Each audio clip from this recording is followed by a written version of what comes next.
Yeah, what's up, Cave Trader?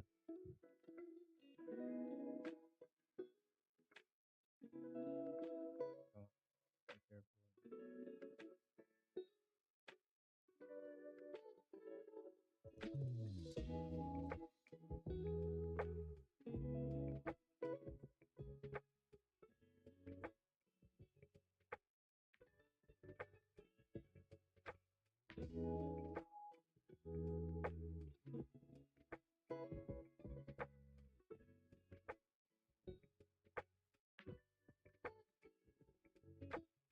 Yeah, I don't care for it.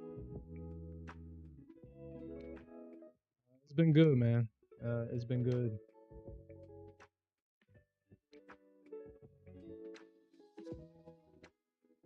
Cleaned up the stream a little bit. You know, I'm kind of frustrated because I don't know what the hell with that damn slide. I don't know why. I don't know why I did that. Well, I will say that unfortunately we didn't get that orb on Friday, but look at that orb play out. The orb played out at the beginning of the open. So man, if the market did this on Friday, that would have been a great play for the orb. 20 points on the ES, about a million points on the Nasdaq on that orb breakout. But you already know that the Nasdaq, man, she had to. So the orb, the beginning of that orb was at not 928, 928, 928, 895.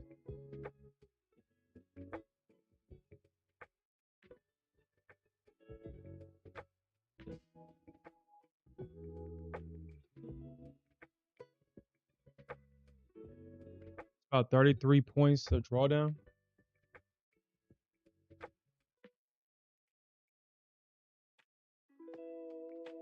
Yeah.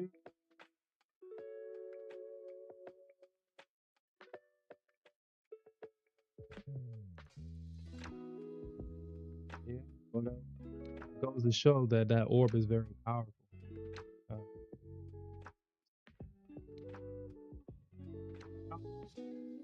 Jumping into the market when it opened, but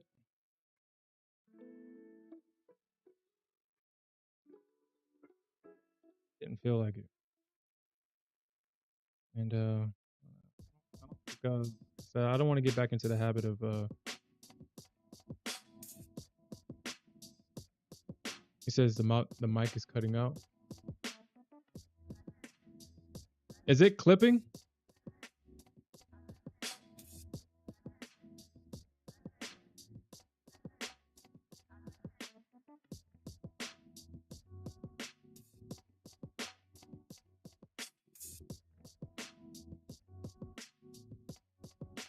How about now? Is it clipping?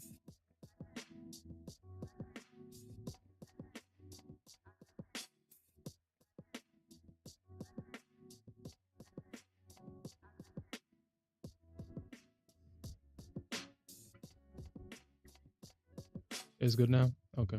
How's the sound? How's the audio? I've been doing so well, I've been playing around with the audio so the audio can sound a lot better. Do you notice a change in the audio? Does it sound better?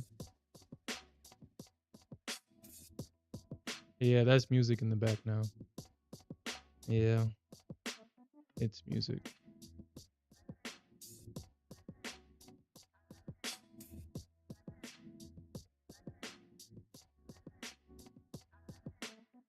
So the sound sounds good? Cool. All right. Yeah, man, this weekend, that's what I was kind of focusing on. About focusing on the sound. Try to get the audio a lot better. And so it can be I don't think was anything too wrong with the previous audio, but it could have been better. It definitely could have been better. So I've been having my AI assistant help me with the audio, and it goes to show that I might have to actually take some time to actually understand what the hell I did this weekend, because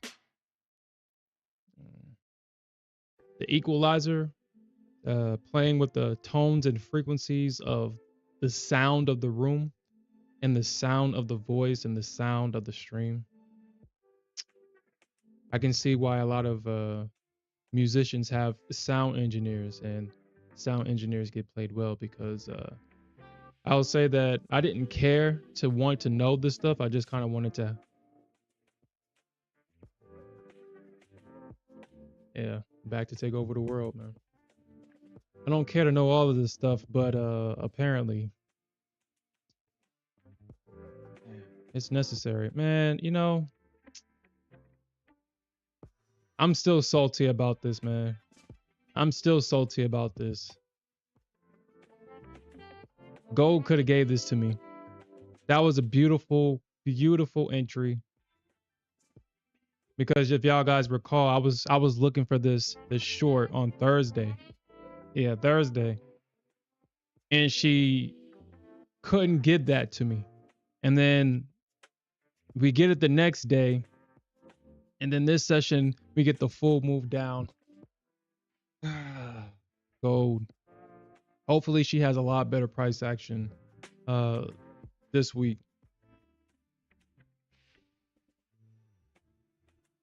Hopefully we get a lot of good price action all week this week, man. Hopefully we do.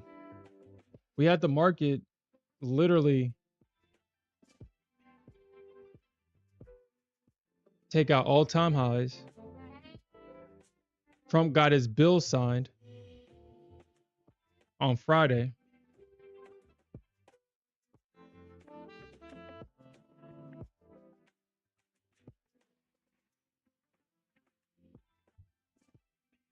Hmm.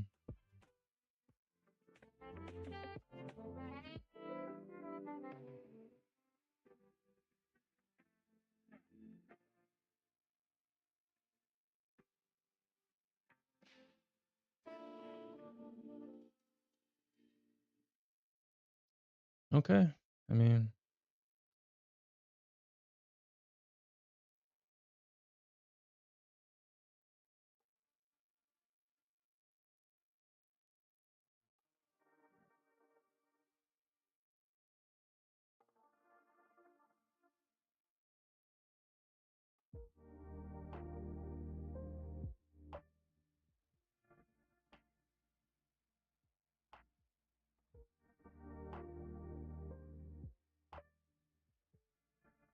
interesting.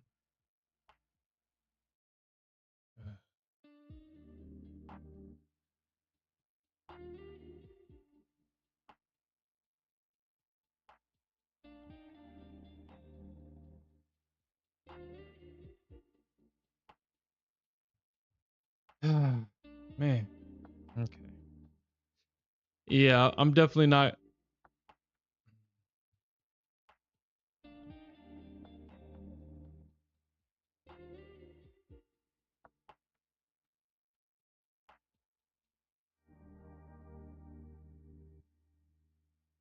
Mm,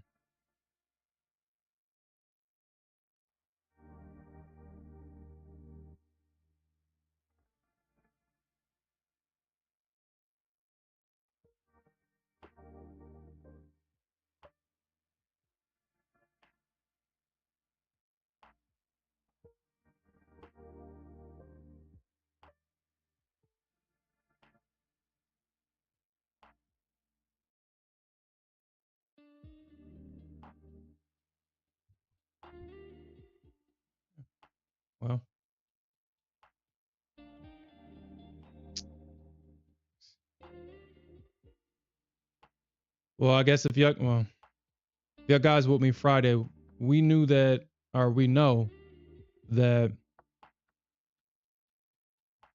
until the end of the session, we had price trade in this range.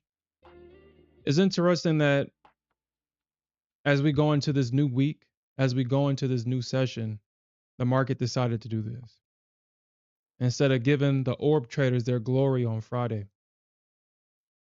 We got stopped out, or I got stopped out twice with the orb breakout. I kind of expected that to happen.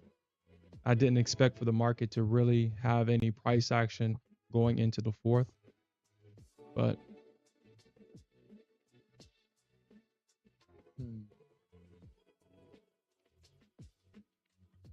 as I said earlier in the stream, this orb is just a powerful strategy. Very powerful. Very powerful strategy. Because if we had regular price action on Friday, look at this move up from that orb.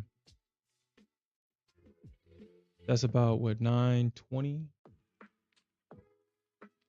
At the top of that orb, it's 929.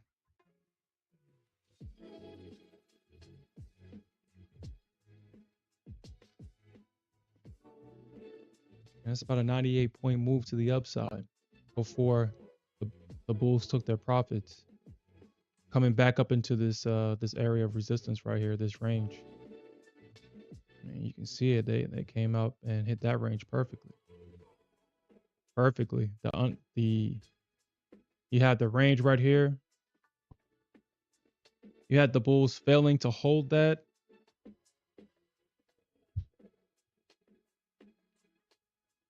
So you had this range right here. You had the bulls failing to hold, and you can just see their stops just getting ran. And the market trending off the 21 EMA until we had this orb where the market just consolidated and we had this gap open going into today's session. So moving forward, the orb is what I'm going to be focusing on. I'm going to be coming up with strategies with the orb. Cave Trader has been sending me some back testing surrounding the orb. And if I'm not mistaken, at least for right now, and it makes sense because we're in a bullish market, a lot of the orbs to the downside are usually going to be false breakouts. I mean, it should be no surprise to nobody. We're in a bullish market. The market is definitely divorced from reality at this point. We have all the indications that the market should be going down, maybe going to zero, and the market is doing the complete opposite. It's doing the complete opposite. The market has not traded alongside of reality ever since since the pandemic. So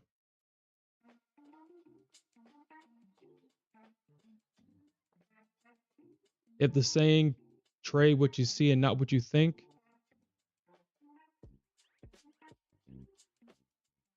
this year and the past couple of years, that's definitely been a mantra to live by. Trade what you see and not what you think, because you can come up with reasons to be bearish, but all the bears that had those same reasoning and they put everything into the market short.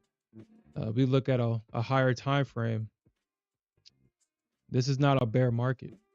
Not only is this not a bear market, look at all this strength to the upside. There hasn't even been a significant pullback since 21,000, and we're now trading at 23. Think about that. So I understand that we want to be bearish, but the market is not bearish. So we kind of have to trade what we see here and trade what the market gives us and allow positions to play out. Because if you don't, you'll just become a liquidity donation to the market. And the market is always taking donations. Market is always taking donations.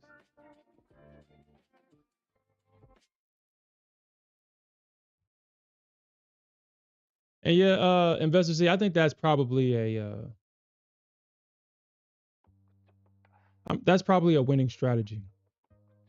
I feel like the only instrument that has better price action in Asia is gold. I find all of the decent clean setups on gold during Asia. That's clean price action, man. That's clean. That's clean for Asia. It's a straight move down. And I just noticed that that's kind of what we usually get with gold. It's just cleaner price action in Asia than in New York.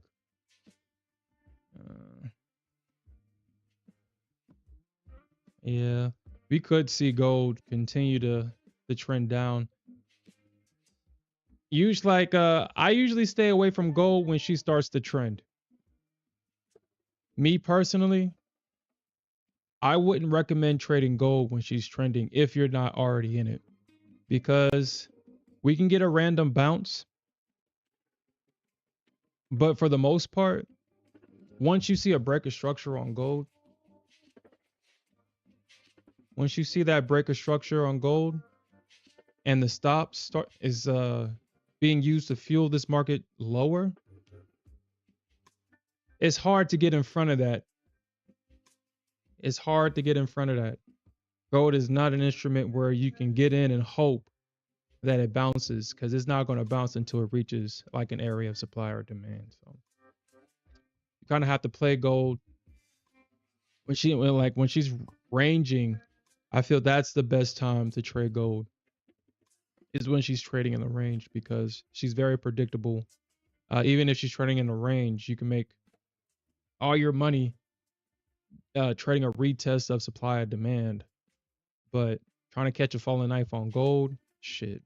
I blew through 6 funded accounts before I learned my lesson with gold.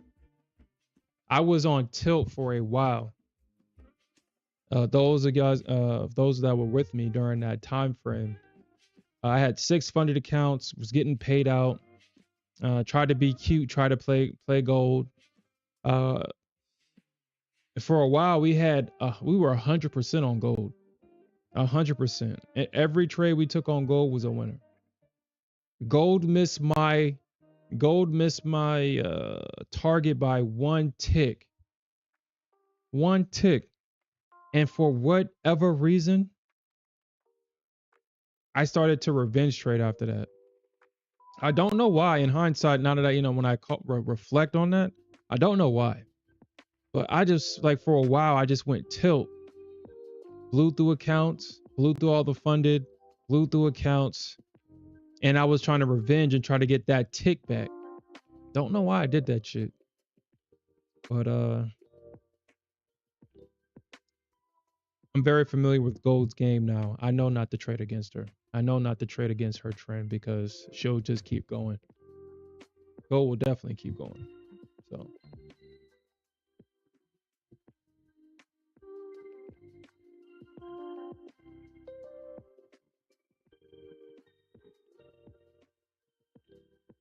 yeah. I've actually gotten to the point now, Investor Z, where I feel that 7 micro contracts with a man, if I'm doing the math right. Now I know this is kind of an exaggerated stop. It's an exaggerated stop, but with 7 micro contracts, and I think if I'm hold on, let me look at this again.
Yeah, so with 7 contracts with a $360 stop, that's 5 points.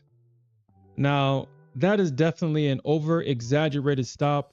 And if you're trading gold, there should never be a situation where you're risking 5 points, because after 2 or 3, you're kind of on the wrong side if you get in at supply and demand. We all know that gold is she's very perfect. She will tap an area of support to the tick and bounce. Kind of like right here. At this double bottom, you can see that she broke out. She pulled back to the tick. She double bottom exactly at 32.7, and we had to move to the upside. So having a big stop on gold is definitely an over exaggeration. However, there are times when gold likes to kind of keep going where you think that this could potentially be an area where the market wants to sell on gold. Like, as an example, like this, but then she keeps going and then she goes in your direction. And this is where having a bigger stop kind of works in your favor if you're comfortable with being in some drawdown before price goes in your direction, if you're convicted of an area. So I've come to the conclusion that with 7 micro contracts, risking $360, which is a 5 point stop, and having a 2 to 1 risk, whereas 720 getting 10 points, risking 5 to get 10. And if I'm wrong, I'm only losing $360. I think that's probably the best way to trade gold, in my opinion. And moving forward, that's actually how I'm going to actually trade gold. Just set a limit because 5 points is enough. I should never be using 5 points, but I'm risking $360 per trade.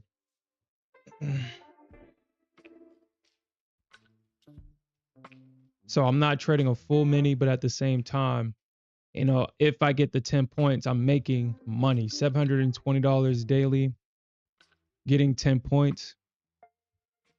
Yeah. I feel like that's the perfect number.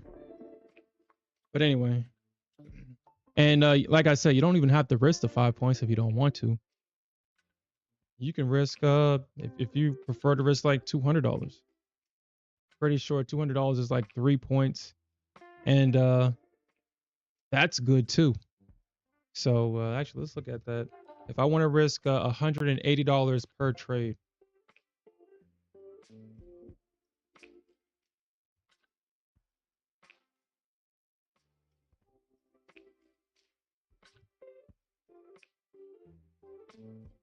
so yeah, so like 26 points, 26 ticks. So for 26 ticks, 2 points, $180. So I feel 7 is that lucky number on gold. 7. But that's all, that's of course is my opinion. And that's how I'm going to be trading gold. And moving forward, I'm going to be trading, so I'm going to have an account for both the Nasdaq and the ES. In my funded futures, I'm going to trade gold in that account exclusively because I don't necessarily want to trade the heavy size on gold, honestly. I want to make the 10 points and it actually means something. And with the smaller accounts on my funded futures, I think that's probably, I believe that's perfect for my funded futures for their 50K. The only thing that I don't particularly care for is that starter plus plan, I can only trade 5 micros starting out, which I don't understand why they did it that way. I feel like it's always something.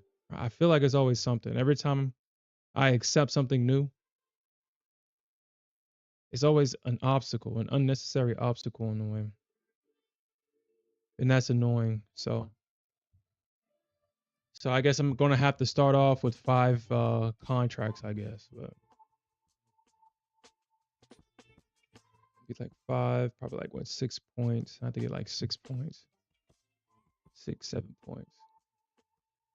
I have to, yeah. Say you do 5 points or 5 cons.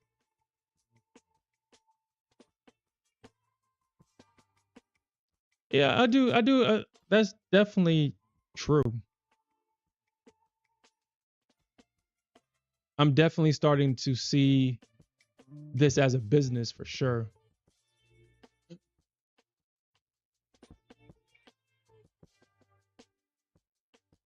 I am definitely becoming more patient.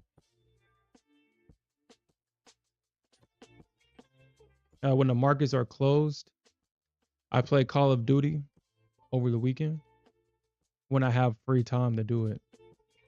And what I've noticed is that Call of Duty is definitely good trading for patience. I find myself being more patient while I play Call of Duty, and I've been translating that patience over to when I trade because it's the same thing if you really think about it in terms of like kill streaks and stuff like that. If you think about it, you get a certain amount of kills, you get a kill streak. You get a certain amount of winning days, you will get a payout. It's the same circuit. It's the same reward system. It's a game, and I've been practicing on Call of Duty. Over the weekend, I wouldn't say this was my best match because I've had a perfect match where I almost got a fucking nuke, but then the game ended, and I was like, wow. I think I got to 22 kills without getting killed. I was 8 kills away, then the game ended, and I was like, okay. So my KD, the highest was 22, but over the weekend, uh, I think I got my highest KD was at 9. Yeah, and I was just being patient. Uh, Instead of running around like I usually want to do, kind of like the same way how I just randomly get in a trade sometimes. I was just being patient, and I was rewarded for my patience. I got when I had 27 kills, or 27 kills, only 3 was only put down 3 times. And it just goes to show that this stuff translates everywhere, man. Patience pays, I guess. Being a degenerate is only fun, but you don't get the glory. You don't get consistent results being a degenerate, apparently. So, even though it's fun as hell to do it that way, but or honestly, I don't want to say that it's fun. It's I feel that it's less resource intensive. It doesn't require any resources to just randomly do stuff, to start to gamble. It doesn't require you to think. You can just go out there and quote unquote what we call have fun. But over time, obviously you're not gonna have anything at the end of the day. You're not gonna have the kill streaks, you're not gonna have the payouts, you're not gonna have the consistency, you're not gonna have this and that. So you say you play Fortnite? Honestly, I never got into Fortnite. I never moved past Call of Duty. I know let me rephrase that. I never moved past Oblivion. Elder Scrolls that was the first game that I would literally stay up all night and play back when I was in high school, or when I was, yeah, I think I just graduated and I took a year off, and then I went to college after that. Elder Scrolls, I was like, man, I'll be up 5 o'clock in the morning playing that thing and didn't even know that it was 5 o'clock in the morning.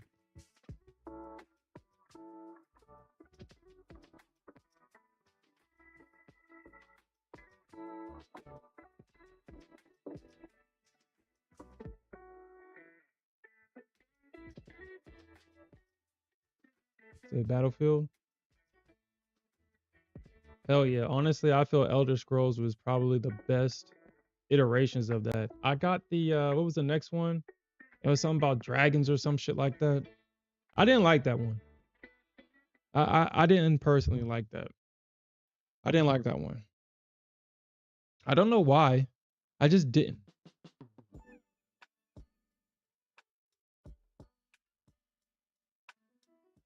I mean, it was basically the same game, but I just did not like it.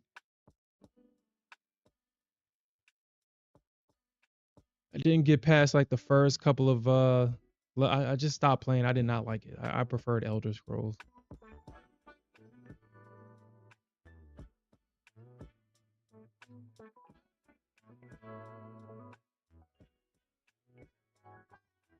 But I don't have time to play games like that anymore.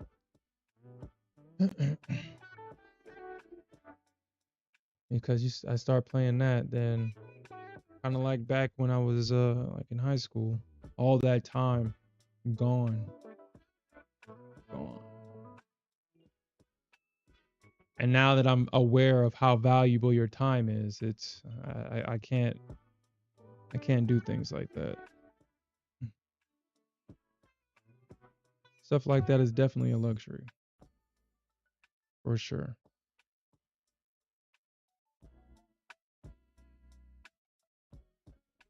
Mm. I was like, where the hell am I?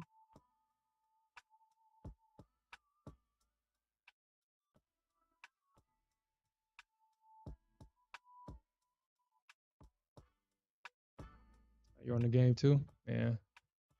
Yeah. Like I said, man, everything's a game, man. Everything's a game. Trading is a game. Work is a game. Call of Duty, Elder Scrolls, all those are games. Everything's a game. The games that people play.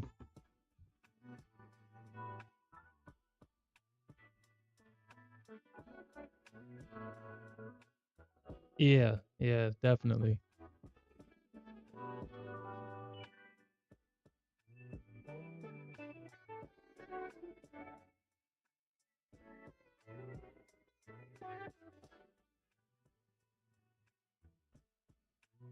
Shit, we might.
Hmm.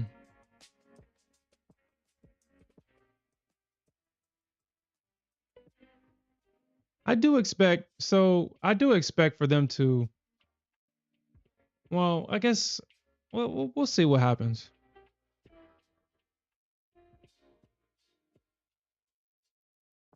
Yeah, yeah, yeah, yeah. I'll definitely agree with that, Cave Trader. I find myself back testing a lot too, but I do it the manual way.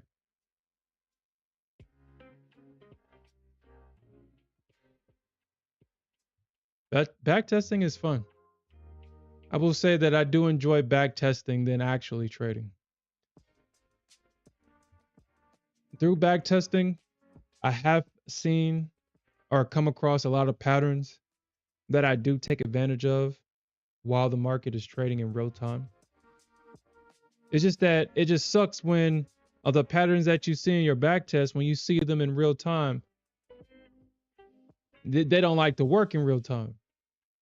And then that same setup that it didn't work in real time, you back test and it's like, hold up. Why the hell is it working? That shit didn't work. I know it because I took a loss there.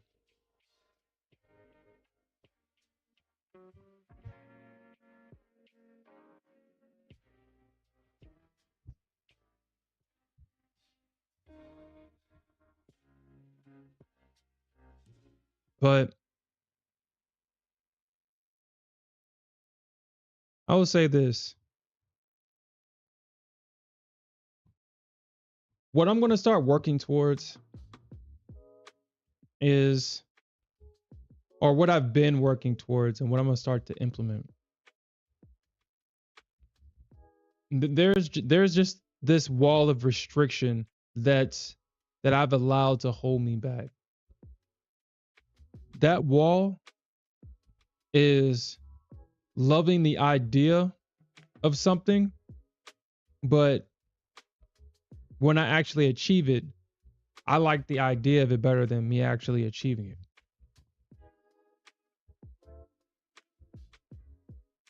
I've already shared with you that I think for 2 weeks we had big trades. Last week we had a 7,800 trade in ES. I mean, I was in it all night, and if I stuck in it, if I stayed in it and allow it and added to that orb, that $7,800 position would have ran to 20,000. We've had 20,000 positions multiple times on this stream. And that's one of the big examples of, I like the idea of having 5-figure days.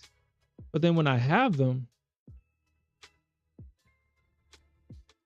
as crazy as this sounds, it doesn't feel like an accomplishment. It just doesn't feel like an accomplishment, even though it is. And like I said last week, what I like to do over the weekend is just have self-reflection and try to have a compromise between the mind, body, and soul of how I really want to move forward with trading. I have a lot of, like, my ego has accomplished a lot, and I think that's why it doesn't feel like an accomplishment, because my ego has accomplished a lot. And we all know the ego is self-serving. Once it gets what it wants, it doesn't care about nothing else. Once it gets what it wants. And I will say that's definitely true. Once I get what I want, I don't care about nothing else.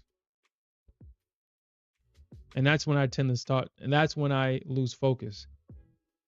And I start to gamble, and I fall into that gambling phase that I like to go into after having multiple wins. Because in the back of my mind, it's like, I know what it takes to win. I know what it takes to win. Let me see if I can just have fun winning. Let me see if I can take dangerous trades, survive those trades, and still win. And make trading harder and more complicated than what it needs to be when it's really simple. So I found my position size for gold. Moving forward, I'm only going to trade 7 micro contracts and build up the account. Now I have to do the same thing with the Nasdaq and the ES. With ES, it has to be multiple contracts. I can't trade one micro. I can't trade micros with ES. Or I can't trade less than 10 micros with ES. Either I trade the full mini or I trade ES, and I have to at least trade at least 15 micro contracts, even though the commissions are going to be super expensive. So I can have the flexibility of having multiple targets. You don't make money with ES on one contract. 10 points is like $500. And ES doesn't give 10 points easy. She does not give 10 points easy. And she'll probably even miss your target if you have a 10-point target the first time. She needs to break out a structure before she trades past 10 points. She'll range in 10 points, but you're going to have to catch the exact bottom and get out at the exact top. With ES, was that 7.5?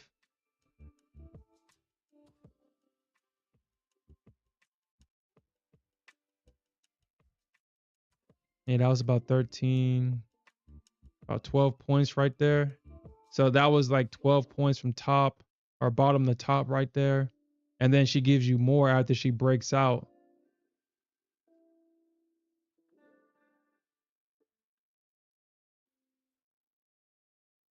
You can see that this is where you get all the money once she breaks out of a range. But she don't give you 10 points easy.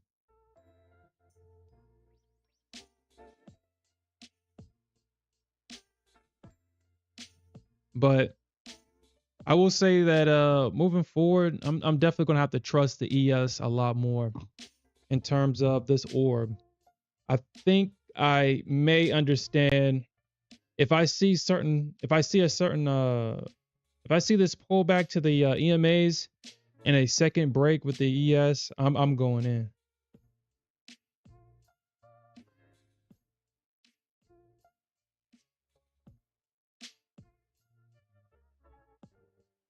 I'm going in.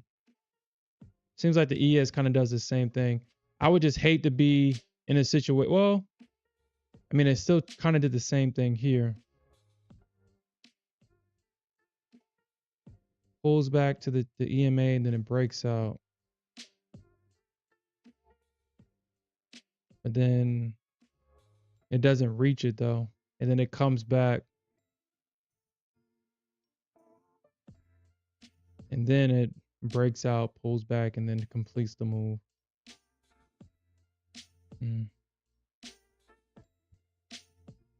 You know what? If I start seeing I'm not going short on the ES though. That's something. If I see a break, so my entry model with the ES, if I see a breakdown on the orb,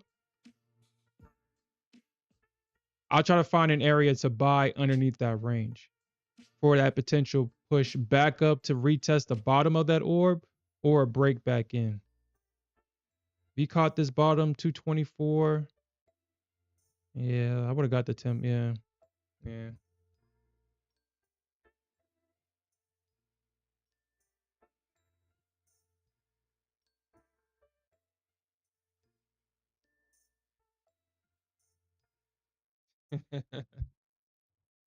Hmm. Yeah, I found out Thursday with the ES. Yeah, the ES, you have to the ES is not the Nasdaq. She ain't gonna give you them points easy. You have to kind of get perfect entries with the ES. Or be prepared to hold it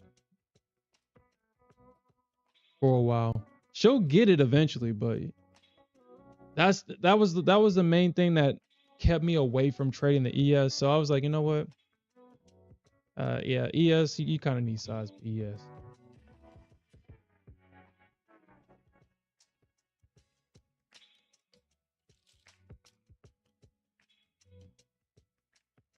Yeah.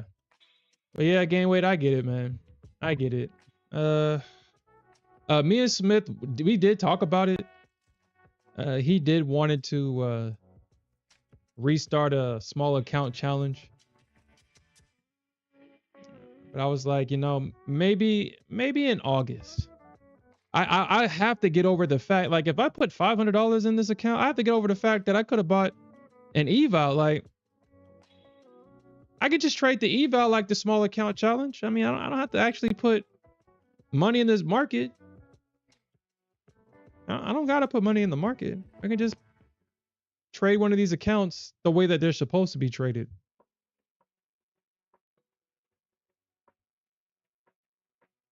and pretend that these accounts is a small account challenge.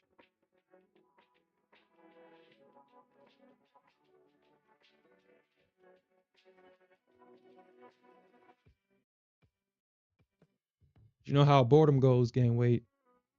You know how that shit goes, man.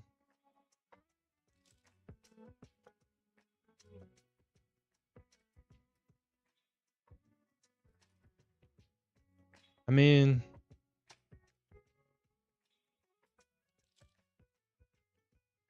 I don't know, man. If I was trading my own money, and I have traded my own money, I didn't. Smith put me on the prop firms. Have I mean, should I put like $1,500 in the?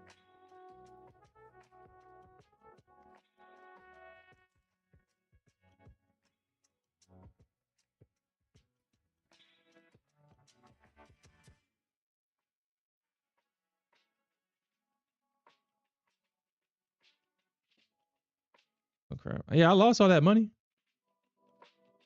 So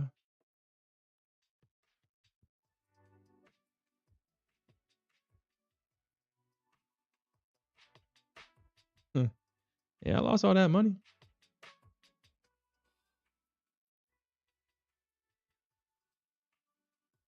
You said, would I want somebody else to trade my life?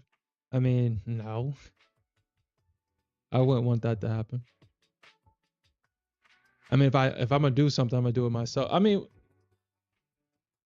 this was back in 2019 when I did not know anything about trading futures. With the amount of capital that I started out with, if I had that same amount of capital with the knowledge that I had now, that money would have been flipped a long time ago. My reasoning at the time was that I have a lot of money in this account. If if the price keeps dipping, I'll just keep buying the dip. If it keeps going up, I'll keep selling the rips and I'll be rich. And that was my reasoning. Of course, I would have that reasoning if every day I would frequent Wall Street bets or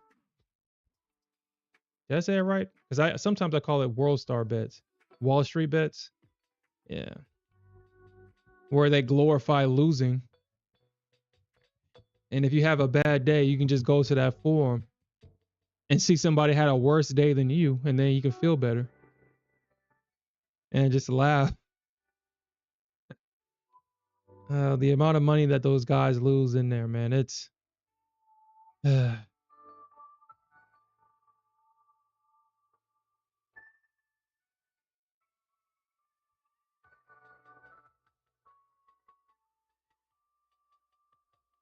you got a live account to you got an LLC to trade. You said that you're not sure if you should get people to invest or just fund it yourself. I mean, if this is your first time showcasing, like if you're going to use one of your bots, you would have to show results with your own money.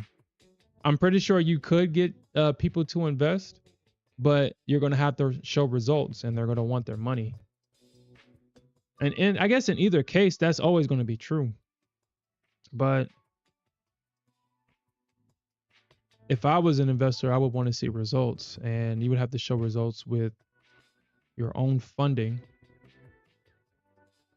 to say that, hey, this is what I achieved in this month. If you want to invest and get a percentage of that, and you want to allocate some funds into this account,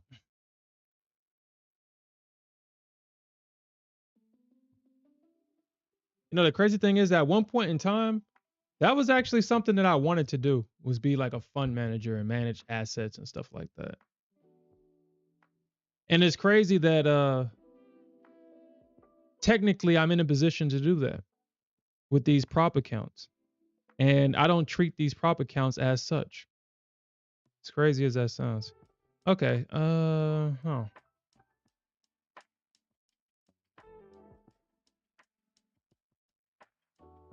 Hmm.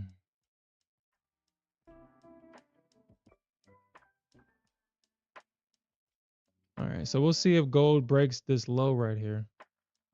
We got gold to kind of push up. I don't think price is going to stop here. I wouldn't short that. You got price now above the 21 and prices above the 50 EMA. We might see a rejection at the 200. We might see a rejection at this value area high. But the question is, will we see price break out from here? And when gold starts to trade like this, this is when it gets annoying. This is when gold becomes very annoying, because when she starts to trend, she just trends and she does not pull back. And if you didn't take a dangerous entry, I mean, a double bottom entry isn't necessarily dangerous, but if you didn't take the entry at this double bottom right here, and she just keeps going, she tends to do this. She tends to go down and then V bottom right back up. And then once she V bottoms in both ways, she likes to chop, and you have to wait until the next session for a decent entry. And those are the times that I stay away from gold, because those are the times when she's the most ruthless. And if you're wrong, you better stop out, because she ain't like, dude, Smith learned that the hard way. I told Smith, do not trade gold like the NQ. Stop out. Stop out. Do not trade gold past certain levels thinking that she's going to come back, because gold is a commodity, a low liquidity commodity at that. Once you see a break of structure, what should go through your mind is everybody that was long at this area that did not take profits at these highs, they're getting stopped out.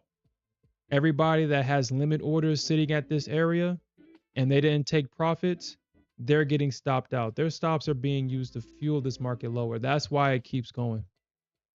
It's not going to stop. You see this breaker structure right here? These are everybody getting stopped out. So that's why it's very crucial to stop out of gold, CL, ES sometimes. But ES is an indice, it's not a commodity. Sometimes you'll get situations where, like, let me see. I don't think it's still on this chart. I think it may be off, but the ES did something so abnormal. That's just how you know that the indices are manipulated. She broke structure to the downside.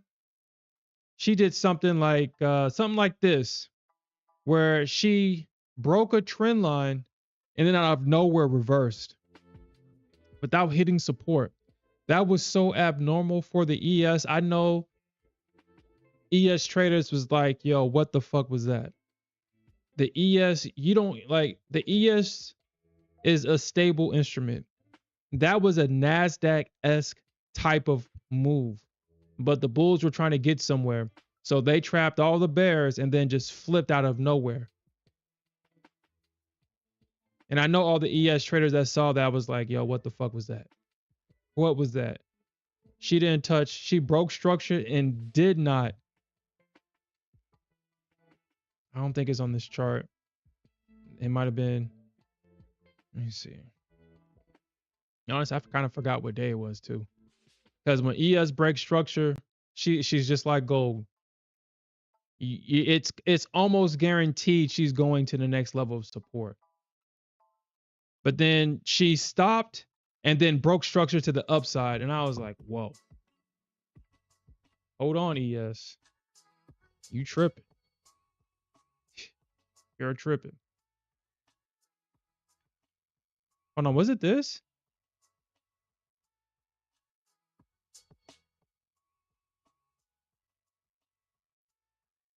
If this wasn't it, it was something like this. Because if this is it, if this was like, so like just as an example,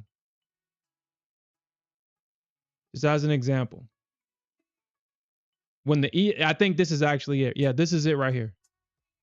This is it. This is the, or no, is this the move? Is this the orb? Nah, that wasn't the orb.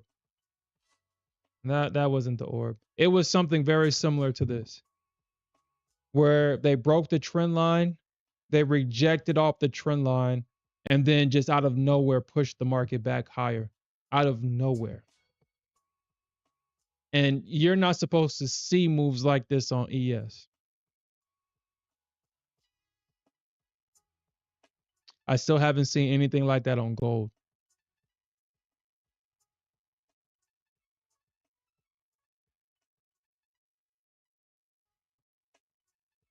Mm.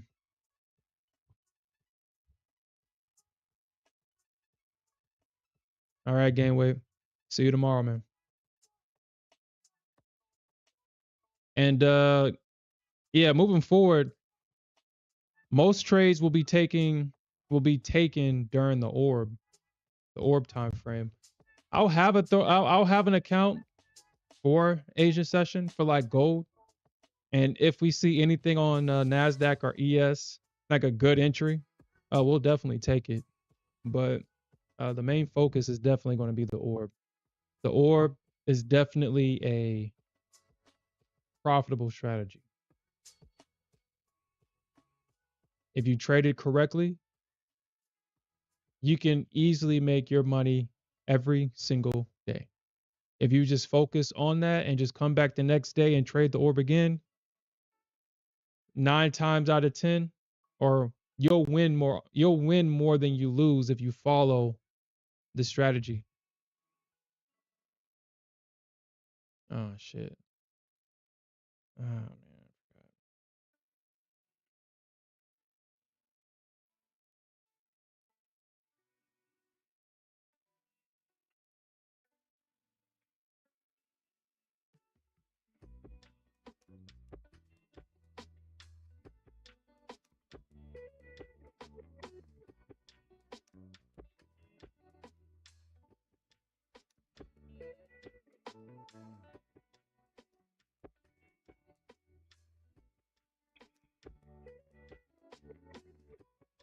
Yeah, I'm gonna have to check that out.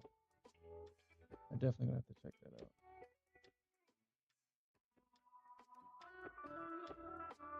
Mm.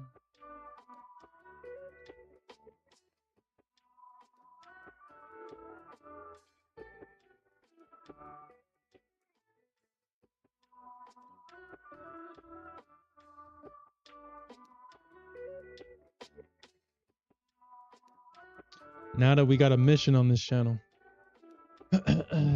now that we got to focus,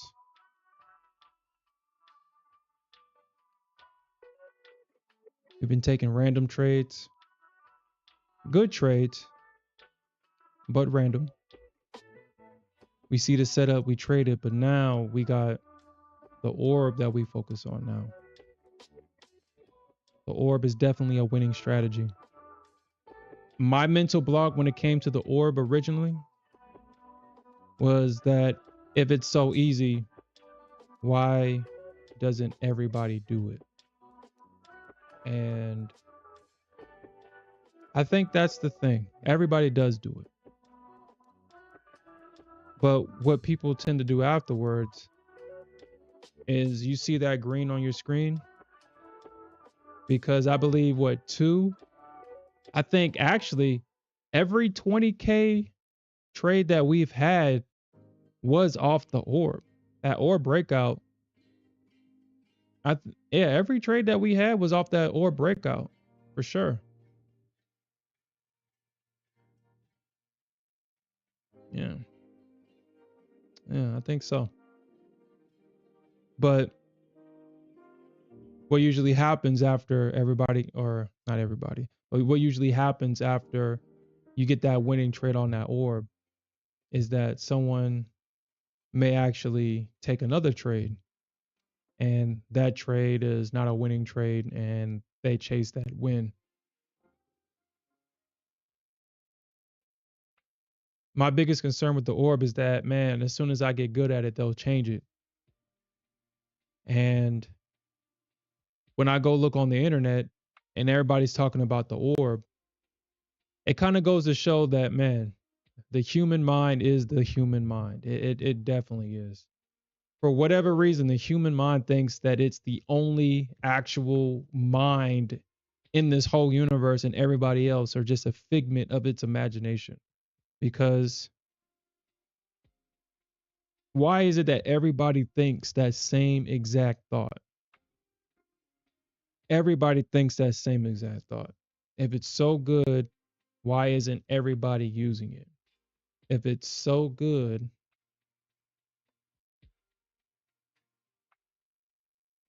why aren't you a millionaire? And then when you finally take the chance on it, because we all know it's just really fear. And then the next thought is, oh man, I just made money on this thing. Oh, they're going to probably fake me out the next time, or they're going to change it now that I figured it out. It was working until I came across it, and now it's not working no more because I figured it out. Everybody thinks that way for whatever reason. And that was definitely an initial thought.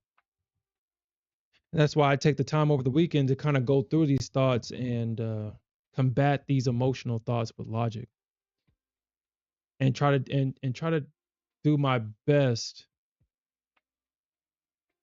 to not allow emotions to take control and take my trades for me.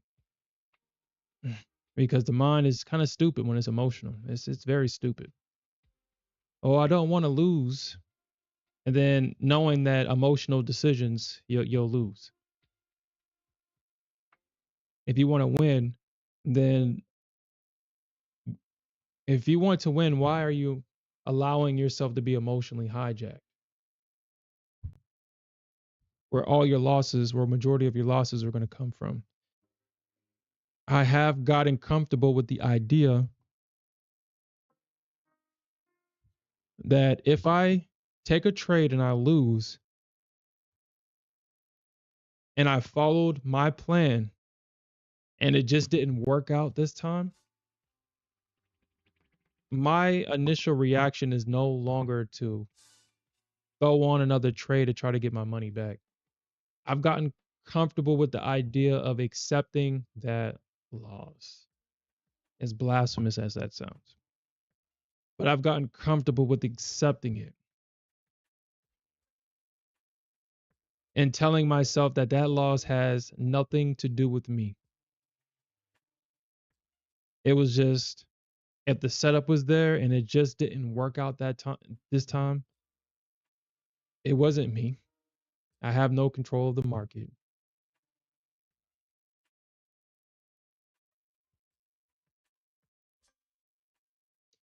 The only thing I have control over is my reaction. That's the only thing. And if I allow myself to throw a tantrum and take it out on my account, well, that's my fault. I shouldn't be taking a trade where I lose more than I can handle. If I can't handle a $500, $600 loss, then I shouldn't take the trade. That means I need to reduce my size. If $600 is going to put me on tilt, if I'm losing 20, or if I'm using 2 or 3K in a trade and that sends me on tilt, that's a clear sign that I need to reduce my size, because I should not be going tilt. I should send my money off with the hopes of it returning with friends, but being okay if I have to let that money go. And that was what I was working on this weekend. And I will share this with you guys. The equivalent to me losing money in Call of Duty is, like when you're camping and someone comes up behind you and you get the cinematic, the cinema, the disrespect. That's what kind of holds me back. The concern, because I do that to everybody. Or yeah, I do. I like doing that. I think it's like the most hilarious thing. You're camping and you're not watching your back, and you get that cinema art. But I hate that. I don't want that to happen to me. I don't want it to happen to me to the point to where it disrupts my flow when I'm playing. And I can translate that to the fear of loss. It's the same thing because I have the same reaction. Another thing is that I don't ever want to leave a match with no kills. So I already have high expectations for myself. Don't get snatched, and don't leave a match where I don't get any kills. And this over the weekend, I did something that It hurt too, man. I'm not gonna lie. Like it hurt. Like it was like, man, why'd you do that? I have to be okay with that. I actually did not kill anybody in a match. I didn't engage nobody. And once I saw that 0-0 at the end of the match, I didn't like the feeling. I did not like that feeling at all. I didn't like it. And my initial thought was, man, next match, I'm gonna get me a nuke the next match. I'm gonna get me a nuke. I'm just gonna go crazy in the next match. But then I had to stop myself because I was like, dude, it's crazy. You literally did this shit on purpose and you're still going on tilt. Like you still like that, like that reaction is like an impulse. It's kind of like the next step in the execution. If I do something that I don't think lives up to what I'm capable of, I try to make up for it. And even though I purposely told myself that I will not kill anybody, I won't engage with anybody in this match, I still had the same reaction. It was just an eye opener.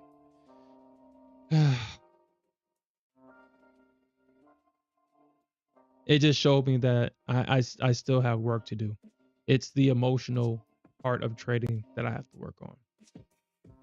It's the emotional part. It's my trades is not my self-worth. I'm not a idiot or a loser or stupid if I have a losing trade. Even though that internal voice will make you feel like you're a stupid loser for having a losing trade. Even if your internal voice is telling you to do something against a winning trade, like you're in a trade and it's like, man, close this shit, man, close it. You don't want it to come back, man, close it. Hurry up, yada yada yada. And then you close the shit and it keeps going. And that same voice that was begging and pleading for you to close the damn position is calling you an idiot and telling you to shut the fuck up. After you listen to, it's like, man, we all know what that internal voice is saying. So it's like, okay, if I can logically kind of attack this situation, I just, even though I know how I'm going to feel, I'm just going to have to work through it. If I have to write about it in my journal, then I guess I'm gonna have to, even though I don't want to. I feel I don't want to talk about stuff like that in a journal. I don't. I just kind of want to get over it. But I guess I'm human. I guess I'm human.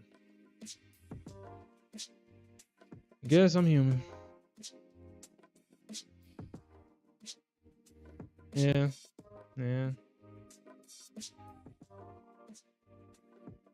Nah, I'm gonna do both. Well, like I said, it's the Nasdaq is banned from the funded accounts. When it's funded, then yes, I'm focusing more on ES and gold. On the funded, it's ES and gold, never the Nasdaq. We already talked about this. It's for whatever reason when I get on the Nasdaq, I just lose my fucking mind. I just lose my mind. I know exactly where I should get out at. But if I'm up 100 points, man, I'm trying to get 2. And then when I'm up 2 or 200 points, ain't like, dude, nothing's good enough. Nothing's good enough on Nasdaq for me. Nothing's good enough.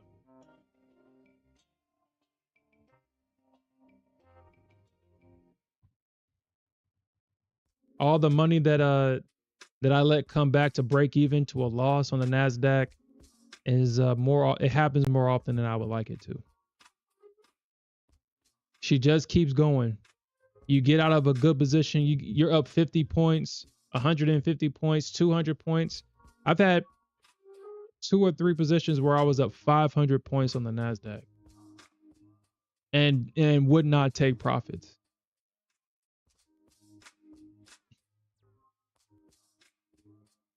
I will go tilt on the Nasdaq real quick without thinking about it. It's at this point, I've been trading the Nasdaq so long that it's all impulsive. without thinking. And I'm trapped behind an emotional wall. So that's why I just don't trade the Nasdaq in my funded accounts anymore. I can control myself with ES and gold, because I mean, if I shouldn't be losing on ES and gold, and if I do lose, it's probably $500, because I don't need a 20, 30 million point stop on ES and gold. Once it trades past a certain point and it hasn't hit your stop at that point, you're just hoping it doesn't hit your stop and hoping that it goes back to at least break even, which 9 times out of 10 it does. Gold and ES will pull back to that breaker structure before it continues on. It's up to you if you want to get out of it at that point.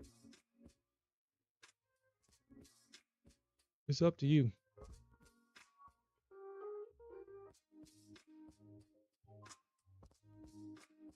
Mm.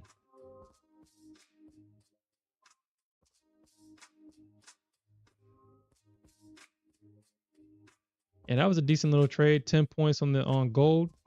That's exactly what the ES will do. And that's why you kind of have to have size on ES, so you don't have to depend on, because she'll only give you 10 points. And unlike the ES, 10 points on gold is $1,000. That's great. I'll hold out for 10 points on gold, but 10 points on the ES is only $500.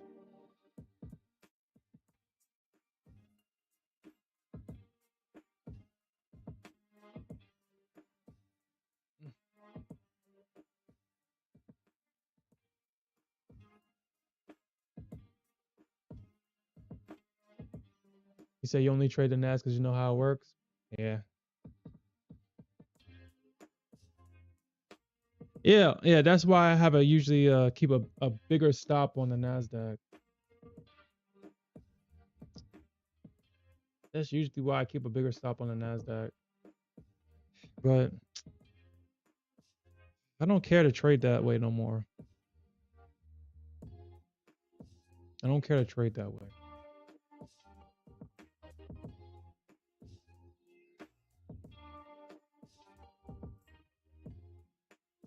No, I was referring to what you said about knowing how to trade the Nasdaq and it being too volatile.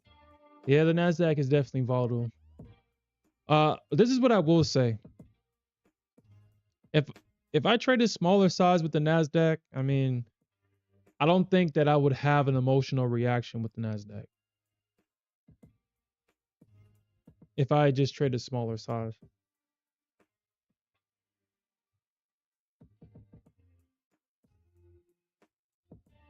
But it's easy to get back into the habit of, if I start going back to my 3 micro strategy on Nasdaq and I start seeing me get 80 points, 90 points, my follow-up thought is, you're doing it in micros, let's do the same shit in minis. And that's just how easy it is for me.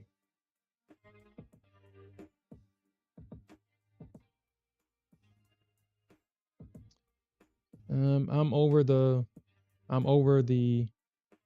trading with adrenaline and cortisol in my system. I'm past that phase now. Because yeah, you'll make more money over time with the Nasdaq, but you can make just as much money with the ES. Especially if you got a 10 lot, 15 lot, 20 lot on ES, and you know that it's not going to randomly pull back and stop you out.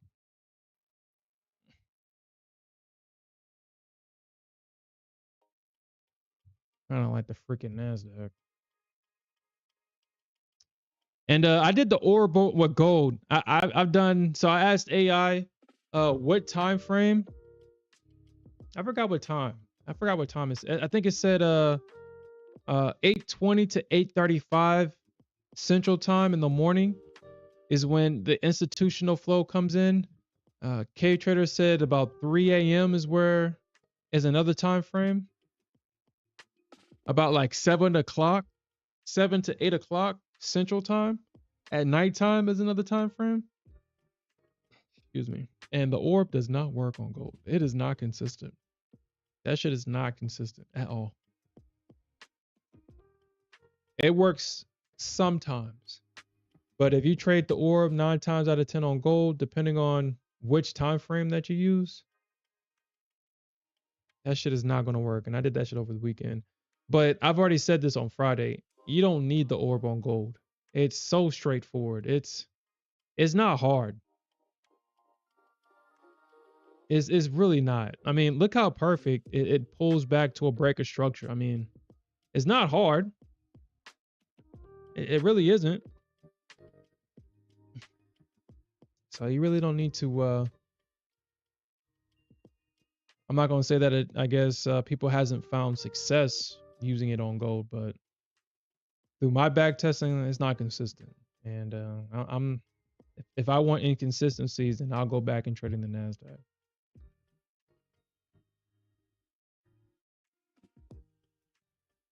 Oh, you saw it too? Yeah, he said it doesn't work on gold. Yeah, that shit does not work. It is not consistent.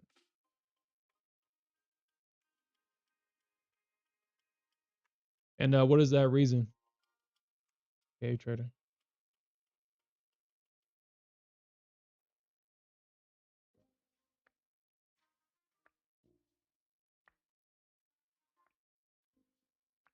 We got lucky number 7 tomorrow. 777 tomorrow. So hopefully everybody gets lucky tomorrow. July 7. 25. 7.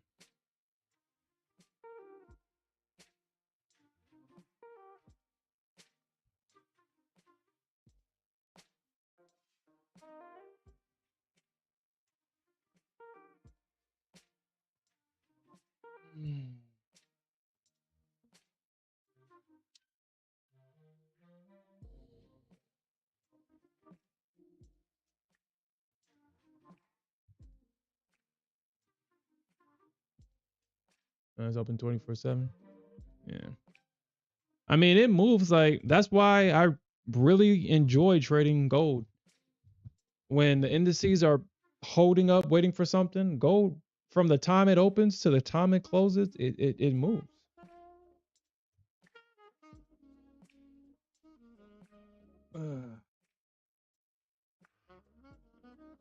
It moves. But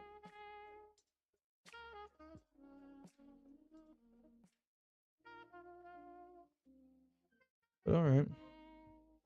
So that's why it works on the ES. Yeah, moving forward, I'm definitely focusing on, like I said, so I have until the 15th to get this Tradeify account. I'm getting that straight to funded. I'm getting that before the deal ends on Tradeify. I'm actually going to get it, and I'm exclusively trading the orb on that.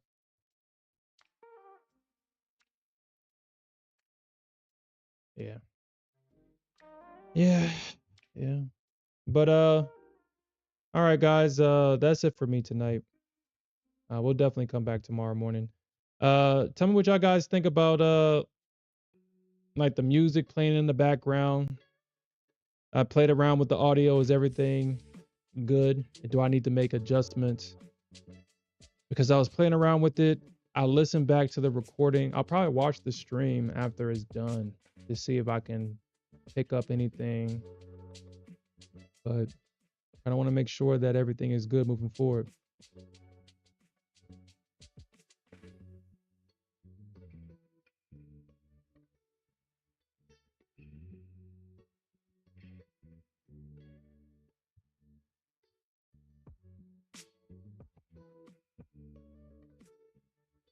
And I gotta fix that too because I don't know why it does that. I don't know why. I'm gonna have to fix that too.